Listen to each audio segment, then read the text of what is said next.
گا، اور جب بندے کے پاس کوئی کام ہی باقی نہ رہے تو اس کا دماغ شیطانی بن جائے گا، اور شیطان اس کو ہانکتا رہے گا صبح سے شام تک، شام سے صبح تک۔ اور میں آپ کو بتا دوں، دنیا یہ چاہتی ہے کہ رات کو دن بنا دے، یعنی کوئی رات کا تصور ہی نہ رہے، نہ اندھیرا ہے نہ ہی کوئی اس طرح کی تاریکی، بلکہ پورا ٹوٹل 24 آورز ایسا ہی اجالا دکھنا چاہیے۔ تمہاری نیندیں ختم ہو، کسی کے لیے بھی اندھیرا ہو گیا چلو سوئیں، یہ اللہ کے جتنے نظام ہیں اس سے یہ دنیا چھیڑ چھاڑ کرنے کی کوشش کر رہی ہے۔ یہ جو خفیہ طاقتیں ہیں دنیا کو جو چلا رہی ہیں، وہ فری میسن ہوں اور سیکریٹ تنظیمیں جو آج دنیا میں کام کر رہی ہیں، وہ قانون خداوندی سے چھیڑ چھاڑ کرنا ان کی فطرت عادت ہے۔ ہر چیز جو اللہ تعالیٰ کی بنائی ہوئی، پہاڑوں کو اپنی جگہ سے ہٹا دینا۔ عرب میں آج پتہ ہے آپ کو، سعودی میں سب سے زیادہ پہاڑ کاٹے جا رہے ہیں۔ پہاڑ اتنے کاٹتے ہیں وہ لوگ، پورے کے پورے پہاڑوں کو انہوں نے زمین سے الگ کر دیا، اور وہاں پہاڑ کا وجود ہی نہیں۔ مکہ میں جا کر آپ دیکھ لیں، مدینے میں جا کر دیکھ لیں، 4 سال 5 سال کنٹینیو کئی مشینیں لگا کر کے پورے پہاڑ کو صاف کر دیا، پتھر کے پہاڑ۔ اصل میں یہ نظام قدرت ہے، پہاڑ یوں ہی نہیں بنائے اللہ نے زمین پر۔ والجبال اوتادا، یہ میخ بنا کر کے اس میں گاڑ دیے گئے تاکہ زمین ہلنے نہ پائے، زمین پانی پر ہے، اور جب پہاڑوں سے چھیڑ چھاڑ کیا جائے گا زمینوں میں زلزلے آئیں گے، ادھر سے ادھر زمین ہل جائے گی۔ اور تو اور انہوں نے اپنی ٹیکنالوجی کو بڑھاتے بڑھاتے قانون خداوندی میں چھیڑ چھاڑ کے لیے کیا نہیں کیا، انہوں نے جعلی اور آرٹیفیشل ارتھ کویک لانے کی کوششیں کی، مصنوعی زلزلے، مصنوعی بارش ہوتی نہیں، لیکن پورے کلاؤڈ کو جمع کر کے، بادلوں کو جمع کر کے ایک جگہ، اور پھر اس کو کیمیکل کے ذریعے سے پانی برسا دیا جائے۔ لوگوں کو لگتا ہے کہ ابر چھا گیا اور پانی آنے لگ گیا، یعنی بارش بھی مصنوعی برسائی جائے، ہوائیں بھی مصنوعی چلائی جائیں، پہاڑ بھی کاٹ دیے جائیں، جعلی زلزلے لائے جائیں۔ سونامی کو بھی لانے کی ترکیبیں ان لوگوں نے سوچی کہ زیر زمین جو لاوا ہوتا ہے اس کے اندر دھماکہ کر دیا جائے تاکہ پانی کی موجیں بے قابو ہو کر بہت زیادہ لہریں اٹھ جائیں اور دنیا میں تباہی مچائیں۔ بیماریاں اللہ کی طرف سے آتی ہیں، لیکن بیماریاں یہ لیب میں بنانے کی کوشش کرتے ہیں کہ وائرس بنائے جائیں اور لوگوں کے درمیان چھوڑ دیے جائیں، جس کو آج دنیا کی بڑی طاقتیں بایو ویپن کا کہتی ہیں، یعنی ہتھیار صرف گولہ بارود بندوق اور میزائل ہی نہیں ہیں، ہتھیار یہ وائرس بھی ہیں، کیمیکل بھی ہے، دوائیوں کی شکل میں۔ یہ برسوں سے یہ تنظیمیں اس بات پر کام کر رہی ہیں، حتیٰ کہ یہ نظام قدرت کو، نظام خداوندی کو پورے اکثر بدلنے کے لیے انہوں نے مردوں کو عورت بنانا، عورتوں کو مرد بنانے کی بھی مہم چھیڑ رکھی ہے۔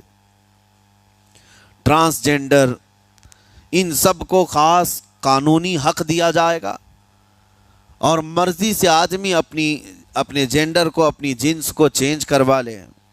یہ قانون خداوندی میں چھیڑ چھاڑ ہے نہیں، اور انسان کو جس کام کے لیے پیدا کیا گیا تھا اس کام سے اس کو عاری کر دیا جائے، کاہل بنا دیا جائے۔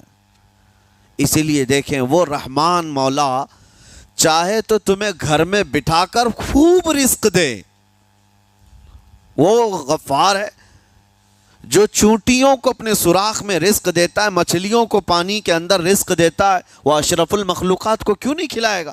لیکن اس کا حکم یہ ہے، اذا قضیت الصلاۃ فانتشروا فی الارض، جب نماز پڑھ لو تو زمین میں پھیل جاؤ اور اللہ کا رزق ڈھونڈو۔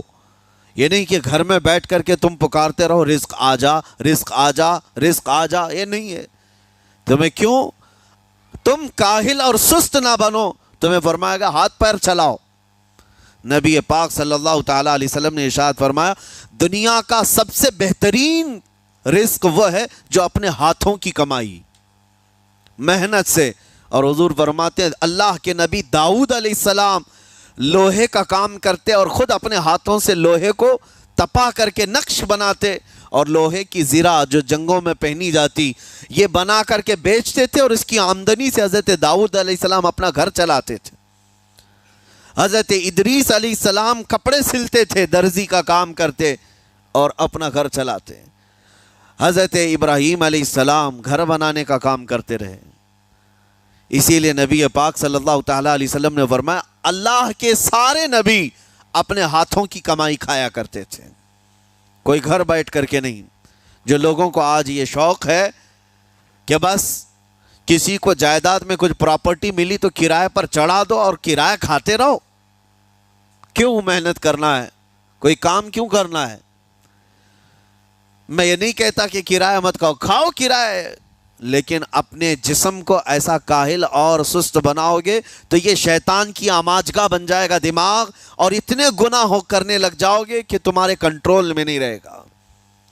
تم اس کو جتنا خالی اور سست چھوڑو گے. یا آلریڈی جو سائنسدانوں نے چوہوں پر ایکسپیریمنٹ کر کے جو دیکھا، اکثر ایسا ہوتا ہے کہ چوہوں پر جو تجربہ کیا جاتا ہے انسان کے فطرت سے بہت زیادہ میل کھاتا ہے چوہوں کی طبیعت. اسی لیے آپریشن تھیٹر میں بھی سکھانے کے لیے چوہے اور مینڈک کا استعمال ہوتا ہے. دوائیاں بھی جو سب سے پہلے بنتی ہیں وہ چوہوں کو کھلا کر دیکھی جاتی ہیں. انسان کی طبیعت زیادہ اس سے میل کھاتی ہے. تو جو چوہوں کو ساری سہولیات دے دی گئی تھی تو وہ آپس میں شہوت میں مبتلا ہو گئے اور ایک دوسرے کا قتل کرنے لگے. یہی حال انسانوں کا بھی ہوگا. جب ان کو ساری سہولیات ایک جگہ مل جائیں گی تو یہ ایک دوسرے کا قتل شروع کر دیں گے. یہ کثرت سے گناہ کرنے لگیں گے اور ایک دوسرے کا قتل کریں گے. اسی لیے آپ کو میں جو بات کہہ رہا تھا وہ ادھوری رہ گئی. وہ رب تبارک و تعالی چاہے تو گھر بیٹھا کر تمہیں کھلائے، لیکن آپ مجھے یہ بتاؤ یہ جو مسجد میں بلاتا ہے تمہیں رب تعالی 5 وقت، فجر میں، ظہر میں، عصر میں، مغرب میں، عشاء میں، اور ہر ایک میں تمہیں اپنی پیشانی زمین پر رکھنی ہے. ہاں ایک مخصوص طریقہ ہے. کیوں؟ اللہ کریم کیا تمہارے ان اعمال کا محتاج ہے؟ محتاج ہے رب تعالیٰ کہ تم جتنے سجدے کرو گے اس کا پاور بڑھے گا، اس کی طاقت بڑھے گی، تمہاری عبادتوں سے اس کے خزانے بڑھیں گے؟ کچھ نہیں ہونا ہے. وہ بے نیاز ہے. اللہ الصمد، وہ بے نیاز ہے. لیکن تمہیں یہ جو پریکٹس کرائی جاتی ہے وہ اسی لیے کہ تم سست اور کاہل نہ بنو. کسی گاڑی کو زیادہ دن گیریج میں رکھ دیا جائے، چاہے وہ نئی کیوں نہ ہو، زنگ لگ جاتا ہے اور اس کے بعد پھر اس کے اندر خرابیاں شروع ہو جاتی ہیں. انسان اپنے آپ کو اسی طرح کاہل رکھ دے، سست رکھ دے، تو پھر اس کے اندر بھی عجب عجب قسم کی بیماریاں، وہ گناہوں کی بیماریاں بھی شروع ہوتی ہیں اور جسمانی بیماریاں بھی شروع ہوتی ہیں. اسی لیے تمہیں 5 وقت یہ پریکٹس بھی کرائی جاتی ہے کہ نمازیں پڑھتے رہو، اپنے آپ کو بزی رکھو. تم بار بار پیشانی زمین پر جھکاؤ اور اٹھاؤ، جھکاؤ اٹھاؤ. یہ پریکٹس اسی لیے کرائی جاتی ہے کہ تمہارا جسم سست اور کاہل نہ رہے.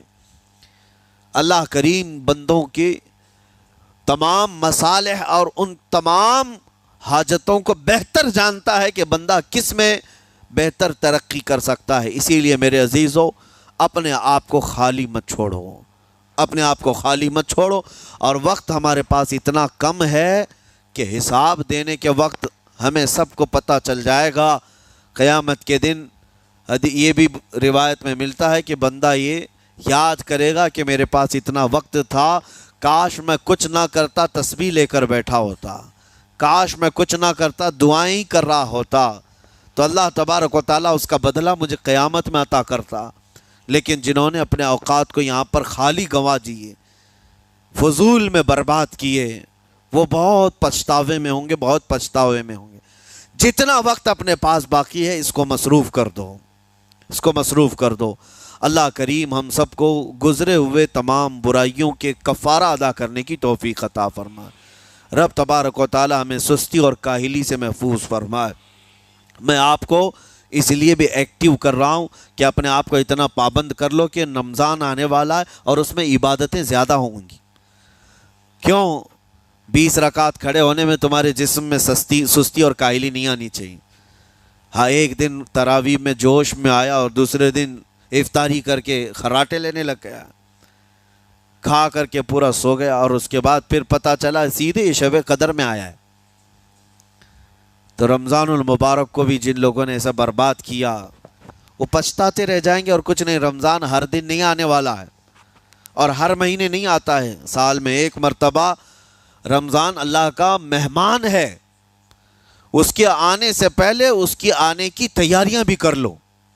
اپنے جسم کو ابھی سے اتنی عادت ڈالو, بلکہ جسم کو نہ صحیح لیکن دماغ کو اتنا بنا لو کہ مجھے یہ کرنا ہی ہے. یہ رمضان آئے گا تو میں ختم قرآن ضرور کروں گا.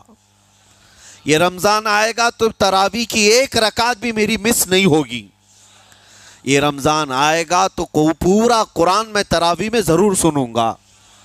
یہ رمضان آئے گا, پورے رمضان میں ہر دن میں نبی پاک صلی اللہ علیہ وسلم پر 100 بار درود ضرور پڑھوں گا.